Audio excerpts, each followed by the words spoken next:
Magandang hapon sa aking Facebook family, sa inyo, sa Senate Media, mga kapatid natin sa media, sa Luzon, Visayas, Mindanao, sa ating mga overseas workers, sa mga Pinoy na talagang sa inyong balikat.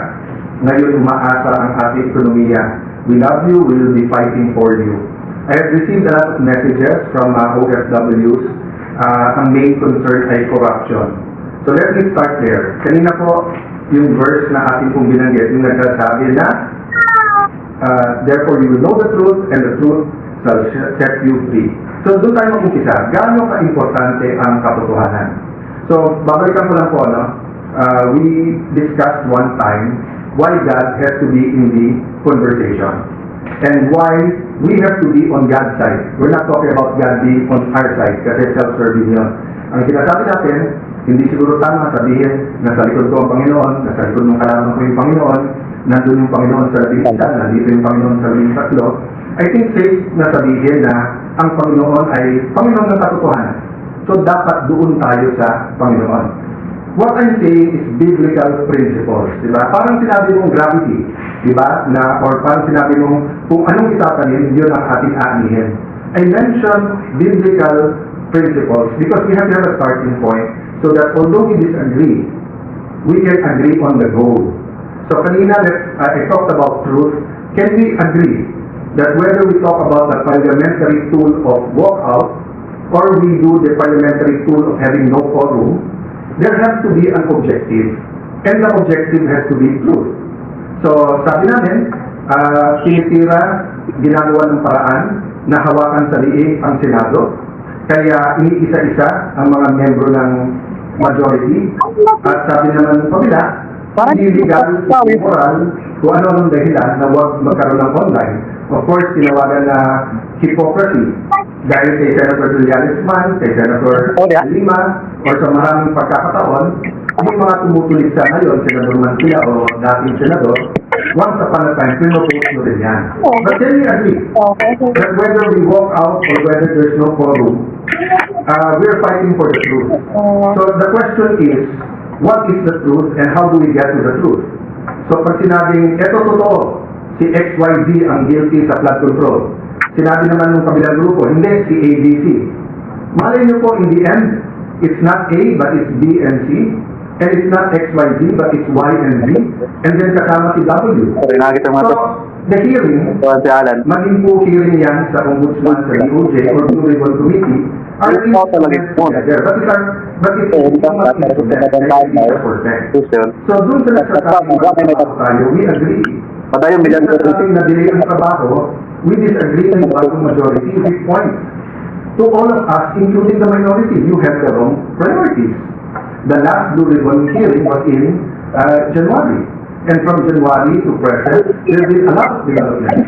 The last time we heard from DBM, DOJ, DPWC, many agencies, umiba-iba na po ang mga statistics na binibigay sa atin. For example, yung unang privilege speech ni Senator Lacson, ang sabi niya, ilang daan yun na those projects. And then lumiit na lumiit. DPWH, I think, confirmed this until now, did not come out with the actual numbers when I suggested, even last year sa budget hearing, utusan lahat ng district engineer, kunan ng picture ang project, kung zero yung project at bayad na, edi ghost yun. Kung meron project, edi ghost yun, pero baka sa standard, meaning, may project pero hindi tama yung pagkagawa. So we have to sort out all of these facts kasi garbage in is garbage out there. When we talk about the law, you have to have the facts that you will apply the law to. So, ang question, sabi ayaw pigilan yung Blue Ribbon Committee. Pero before magpalitan, ang puntirya ay partial report. So, nasabi ko na po ito mismo sa Senado. Impartial, not partial. So, partial report doesn't mean na pumapabor kay kanino, but it means kalahati pa lang to, or 1/3, or 60%, 70%. Mahirap magbigay ng partial report kung meron kang additional information that is already available. At sa katulad itong flood control na lahat ng tuturuan, lahat pwedeng maputikan, napaka-importante na ipakita na tatapusin natin ito na buong buo. So, madalas namin pag-usapan sa minority noon at majority ngayon. Bakit kapag ka isang senador na kalaban nila, kalaban ng Malacanang, kalaban ng konse ngayon, pagka meron pong sinabit na amendment, yung po daw ay insertion. Pero pag sa kanila, amendment daw po yun. Pagka sa minority po, ang sinasabi, huwag kayo mag-attend ng hearing or mag-inhibit kasi nabanggit kayo. Pero pag sila, bawal banggitin. So it's the first time again that we will have a hearing that we will be inviting different guests and they will be free to talk. Does that mean that everything they say is 100% true? No. That's why we will test that with cross-examination. We have to hear our people and follow the evidence, no? So, ulitin ko po, we're talking about truth. For some, impeachment ng Vice President of the Philippines, Sara Duterte. Yung unang untrue o yung unang kasinungalingan ay kami daw po ay nag-take over bilang majority at in-install ako. I-dismiss yung impeachment para daw maging partial. Po yung ebidensya. Napakabilis ng pagkilos, napakaayos po. Yung schedule ay schedule na pinopose kay Senator Soto. There's no question that we're going to have that impeachment process. Yung mga bishop po, yung mga business group, yung mga school groups, resign kagad. May judgment na kagad. Pero ngayon nakita nyo, diba? So hindi pa tapos tayo sa first issue where we prove you wrong, hindi pa kayo nagsasorry dahil mali ang pananawagan nyo, may bago na naman para mag-resign. And then ngayon, yung 11, actually it's news because they said it today, but it's not new. Why? From day 1, February na. February na pinipigilan nila na matanggal si Senator Soto at mabuwag ang kanilang mayorya at maging minority, ginamit na po pati yung mga kaso sa minority members na kasama namin na huwag kayong lilipat. Kung lumipat kayo, tuloy yung kaso. Pag hindi kayo lumipat, walang kaso. Sinabi na to ni Senator Jinggoy for the first time, inamin niya na totoo. He has evidence a few times. I was there, kaya narinig ko yung conversation, kaya alam kong totoo. So, we're going back to the issue. The issue is not work. The issue is what is our priority. And this is the end time. Priority natin, ekonomiya, presyo trabaho kita. Priority natin ay corruption issues, kasama ang flood control. At accountability issues, yun po yung pangatlo, yung impeachment. Pinangatlo ko lang po, dahil nga nakaayos na yung schedule. It will take time, nagsasagutan pa, nagpapalitan pa ng sagot, yung prosecution at saka yung defense. And then magkakaroon ng free trial para hindi po mahirapan ang lahat na intindihin yung ebidensya. Again, I will correct one senator who said that pag sila yung majority, mas maayos yung ebidensya, yung latag ng ebidensya. Hindi trabaho po ng senator judge na maglatag ng ebidensya. Trabaho po ito ng defense at saka po ng prosecution. Prosecution muna kasi ikaw yung nag-accuse. Then defense kasi nga, dinidefensahan mo sarili mo. Siguro that's one reason why nagigil ang magkapatid na Tulfo na aside from yung pagiging malapit sa Malacanang. Let me address that. Sabi ni Senator Tulfo, pag hindi ako nagpakita sa session hall, ako yung duwa. Ang kaduwagan po ay nag-uugat yan sa ano ba ang purpose at trabaho mo. Diba? So for example, kung ang trabaho mo ay pero grabe po yung kidlat. Hindi mo mawala kidlat kasi it's not a matter of makakaling ka na, tamaan ka naman ng kidlat, di ba? So, ganun din sa sundalo. Hindi natin isusubo ang sundalo natin sa mga bagay na suicide ang mission. Pero ipagtanggol ang bansa at mamatay para sa bansa.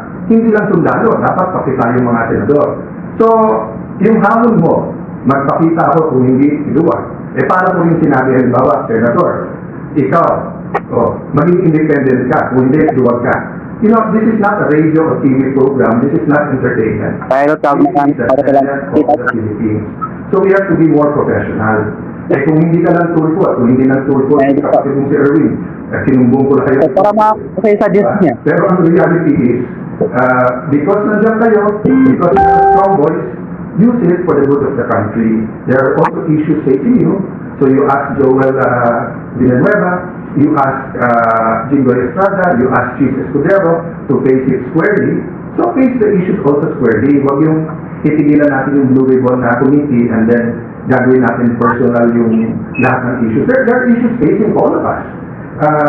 Pati ba naman, Senator Tulfo, lahat na ng pinapay, binintang niyo sa amin. Noong panahon ni President Duterte, kampi kayo sa drug war. Ngayon naman, baita. Tapos lahat ng pinapay, sinisin niyo. So, pati ba naman internet at saka aircon, sa akin yung pa rin sinisip. Baka murder pa yung kaso na yan, ha? Murder, kasi pinatay ang wifi at yung kuryente. Nakita ko na po ang report, yung po palang master, yung pong centralized aircon, yung master switch or yung sa kuryente, nasa GSIS yun at may nag-trip ng wire. Kaya around 6 o'clock, nagkaroon talaga ng problema sa aircon. So, hindi po namin gagawin sa inyo. I've always treated you well, whether I'm close to you or not, whether you're in the minority, majority, and I will continue to treat all of you well. But kayo ang nami-personal, because kami, it was been one issue after the other, di ba? Hindi kami ang nagpapasok sa NBI sa Senado, yung May 11. Hindi rin kami ang kumuha ng NBI na fully armado na pinaikutan ang Senado tapos pumasok pa sa Senado noong May 13. Hindi rin kami ang nag-walk out. So you keep saying fresh start. Every Senate President that I've seen, whether I was the majority leader or minority leader, whether I was in the leadership or I was just a simple follower, I gave them a chance. So let me ask the President who's asking me to resign now. Paglaas ko mga tulpo sa bantagan ng dapat. Away, nalaga ko, dahil kapag nang hindi card, ay kaya kayo lang. Yung dignidad, yung pong karangalan, yung pong honor ng Senate. Simple matters. Nabanggit ko na po ito before. Why do we get angry pag binastos ang ating flag? Bakit pagka hindi tumayo, pagka kumanta tayo ng lupang hiniram, ba't natin sinasabihan ng ang tao? Bakit po ang Kristiyano man o Muslim, pag hawak yung Biblia o hawak po ang Quran, ayaw natin po na, pwede mo sabihin, papel yun, mga pahina lang yun. No. But to us, those are holy books, di ba? To the Muslim, the holy book is the Quran. To the Christian, the holy book is the Bible. So it's more than just a piece of paper, whether softbound or hardbound yun. There's a symbolism that matters. So, na-shock ako sa sinabi ni Senator Lacson. Na-shock ako dahil yung labing-isa walang comment sa statement ni Secretary ni Remulla. Because napakaganda na ng usapan namin, first with the CIDG through informal and formal channels that susuko naman si Senator Jinggoy, dadalhin namin doon. And then afterwards sa labas, then nung dumating si Secretary Remulla, ang sabi niya, sige, kasi nga yung pamilya medyo they need to huddle kasi nga medyo emotional na. Pero pagdating sa hallway, nagbago. Diba? At sinabi ko nga, doon sa hindi nakakalam dahil doon sa mga bata pa, masalimuot pero malalim ang history ng Senate ng Philippines. All parliaments, for that matter, parliaments in the past have been attacked by kings and queens, by presidents, prime ministers, by dictators, by tyrants, but even by the most democratic leaders. That's why may mga privileges. So in the case of former Senate President Juan Ponce Enrile, dalawa lang ang position ng panahon ni President Cory. And everyone knows, at pasensya po sa pamilya ni Senate President Salonga at President Cory, our conversation, bisa nasabi ko, panahon ni Cory, panahon ni Salonga, I meant to say yung buong pangalan, but it was a fast and a big term. Kasi iba sila yung pagkakapan namin Secretary Remulla. Who's a friend? That's why we try to keep it civil. But nung sinabi niyang, Sabi na naman sa laban. it's not about Alan. It's not about Jigo. It's not about what they do. Na-shock din ako nung sinabi niyang, you lost that right when may nag-escape. Okay, first of all, it's not Alan's right or the Senate President's right. It's the right of the Senate of the Philippines. The Senate of the Philippines is different from the 24 senators and the SP. I never claimed to be the Senate. Diba? The Senate is the Senate. And it's a co-equal branch. So ang hinihingi ko naman lang sa lahat ng law enforcers, huwag yung bastusin ang bastusin nyo si Alan ay tanong okay lang, tao lang naman. Ay, taba ka kayo. When we criticize the President, huwag naman yung office of the President. Hindi, dala nga, wala kami. Hindi ka pagkabasa sa tao. Let's tayo. Matakot. Let's hold certain things. Taba, gisaw na mo lang kayo. Yung mga Gusto mo. na hindi tayo pare-pareho ng paniniwala, nagbabatian tayo, di ba? Pag nakita ko si Brother Robin, sinasabi ko, Sir, kaya, Assalamualaikum is a greeting sa ating mga kapatid na pagka may mga special babatiin ng ibu last time, bumati kasi ang issues na nangyari that day, nakalimutan ko. So we honor each other and symbols matter to us. That's why nga, I was insisting, Sir, labas lang tayo ng pinto. Siya naman po ay surrender. Just to skip back and forth, no? Remember, Senator Bato did not escape. Mismong si Secretary Remulla said, that day, wala nang silang hawak na warrant at hindi naman sila nandun para arrestin siya. So he's free to go. But, you know, I didn't feel like arguing that. That wasn't my point. Senator was not asking for protective custody or sanctuary. So baka nandun nangyari yung miscommunication. But pagdating sa elevator, nakapag-usap kami ni Secretary John Dick, so more or less nagkaroon ng paglilinaw. Sa kanyang press con, sinabi niya yung mga opinion niya. But I disagree with that, but I won't disagree with it. I mean, I disagree with it, but I won't argue. But hindi na ako nagtaka. Senator Lacson may sinabi pang mabigat, yung iba, wala ka na magsalita. Si Senator Win, gusto maging Senate President. He would give his chance. Umakyat, minority, at sabihin, kaya hindi issue si Jimboy. How you respect the Senate premises and how you will process his arrest is more important to all of us. That's why I was emphasizing, marami akong pwedeng gamitin na example. Bakit ko ginamit yung sa the great statesman and the great Senate President Salonga? Because Senate President Salonga was put in jail. He was injured in Plaza Miranda. Former Senate President Enrique, he wasn't Senate President yet then, as Minister of National Defense, he issued some of the arrest orders. And despite na halos kahit anong gawin President Corazon at kahit anong sabihin kasi talagang sa tao sobra yung pagmamahal, ano sinabi ni Senate President Salonga? Not here. Tapusin niyo yung sesyon. Pasalitain niyo muna. Sabi nila, hindi kasi pagka below 6 years pwede. Yung kung kinasa pa siya sa Chile na rebellion complex with murder was non-bailable. Diba? So yun po ang pakiusap ko. Kung natin idamay yung mga institution, DOJ, Ombudsman, we have issues with who holds the office. But we have to be mature enough, rational enough, professional enough